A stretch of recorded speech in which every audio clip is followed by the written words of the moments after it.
नमस्कार मंडळी, तुमचं अपेक्षा रेसिपीमध्ये स्वागत आहे। आज आपण बनवणार आहोत झणझणीत अंडा कढीची सिक्रेट रेसिपी। एकदा केली की पुन्हा पुन्हा कराल। तर चला तर मग सुरुवात करूया।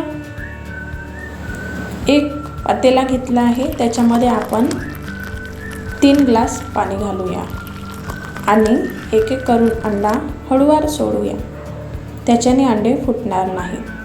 आणि आता आपण अंडे छान उकळून घेऊया, कमीत कमी 10 ते 20 मिनिट। अंडे छान उकळलेले आहे, त्यानंतर आपण आता गॅस बंद करून घेऊया। अंडे उकळून झालेले आहे।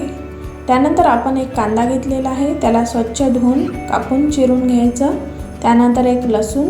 आता आपण मसाला करून घेऊया। त्यासाठी आपण सर्वात प्रथम तवा मांडलेला आहे आणि तो छान गरम करून घेतलेला आहे। त्यावरती थोडंसं आवश्यकतेनुसार तेल घातलेले आहे। त्यानंतर आपण त्याच्यावरती तीळ घातलेले आहे, थोडे खडे मसाले घातलेले आहे आणि थोडेसे शेंगदाणे घातलेले आहे। त्यानंतर एक कांदा जो आपण चिरून घेतला होता तो घालायचा आणि त्यानंतर आपण एक लसूण पाकळी चिरून घेतली होती ती घालायची आणि छान त्यांना आता आपण मिक्स करून घेऊया। कमीत कमी 5 मिनिट त्यांना असंच फ्राय करून घ्यायचं, जेणेकरून ते लाल यायला हवे। त्यानंतर आपण त्याच्यामध्ये थोडासा खोबरा किस घातलेला आहे। सगळे मटेरियल आपण आता लाल होतपर्यंत छान परतून घेऊया। त्यानंतर त्याच्यामध्ये आपण थोडासा अद्रकचा तुकडा घातलेला आहे आणि थोडासा कोथिंबीर घातलेला आहे। त्यानंतर आपण एक स्वच्छ धुवून टमाटर घेतलेला आहे आणि त्याला आता आपण कापून घेऊयात। कापून झाल्यानंतर जे अंडे उकळून झालेले होते त्यानंतर त्यांना आपण शिलून घेऊया। एक एक करून असे आपण सर्व अंडे शिलून घेतलेले आहे। त्यानंतर आपण आता त्याला काप करून घेऊया। त्यामुळे काय होतं ना, मसाला हा छान अंड्यामध्ये लागतो। सगळ्या अंड्यांना काप करून झाल्यानंतर गॅस ओपन करूया आणि त्याच्यामध्ये आवश्यकतेनुसार तेल घालूया। मी 2 चम्मच तेल घातलेले आहे। छान तेल होऊ द्यायचं, त्यानंतरच आपण एक एक करून अंडे त्यामध्ये सोडत जायचे आणि छान फ्राय करून घ्यायचे। एकदम जास्त पण फ्राय करायचं नाही, त्यामुळे अंड्याची चव छान लागत नाही। थोडे मीडियम आकाराचे आपण फ्राय करून घेतलेले आहे। त्यानंतर जो आपण मसाला वाटण तयार करून घेतलेला होता तो आता आपण मिक्सरच्या भांड्यामध्ये टाकून घेऊया। त्यामध्ये आपण 1 चम्मच तिखट घातलेला आहे आणि 1 चम्मच गरम मसाला घातलेला आहे। त्यामुळे मसाल्यामध्ये छान तो मिक्स होणार, त्यामुळे मी आधीच त्यामध्ये थोडासा घातलेला आहे, बारीक करून घेतलेला आहे। त्यानंतर आपण एक तेजपत्ता टाकलेला आहे।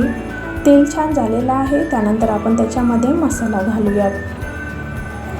मसाला घातल्यानंतर त्याला छान मिक्स करून ढवळून घ्यायचं। कमीत कमी 2 ते 3 मिनिट छान मिक्स करून ढवळून घ्यायचं। मसाला छान तेलामध्ये शिजायला हवा, त्यामुळे त्याच्यानंतर आपण त्यामध्ये जो एक टमाटर चिरून घेतलेला होता तो आता आपण त्यामध्ये घालूया। टमाटर टाकून झाल्यानंतर त्याला छान मिक्स करून ढवळून घ्यायचं आणि त्याच्यावरती झाकण लावून घ्यायचं। कमीत कमी 2 ते 3 मिनिट छान शिजू द्यायचं, जेणेकरून टमाटर छान शिजायला हवा।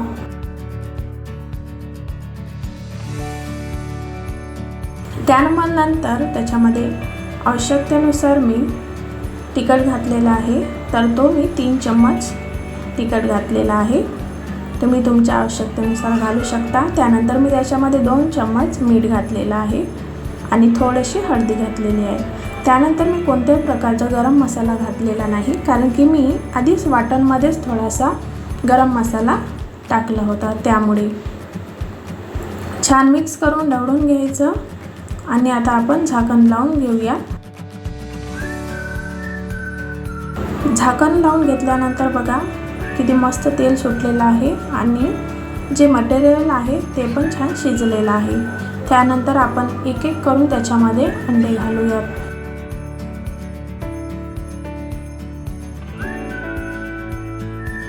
एक एक करून अंडे घालून झालेले आहेत। त्यानंतर आपण त्याला हळूवार मिक्स करून घ्यायचं, नाहीतर अंडे फुटू शकतात.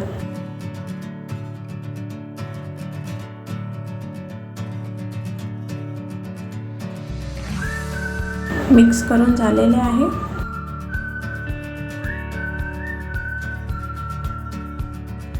त्यानंतर आपण आता झाकण लावून घेऊया आणि त्याच्यावरती गरम पाणी सोडूया. गरम पाणी सोडल्याने काय होतं ना, भाजीला छान मस्त चव येते. 2 ते 3 मिनिट छान शिजू दिल्यानंतर ते आता आपण पाणी घालून घेऊया आणि पुन्हा मिक्स करून घेऊयात.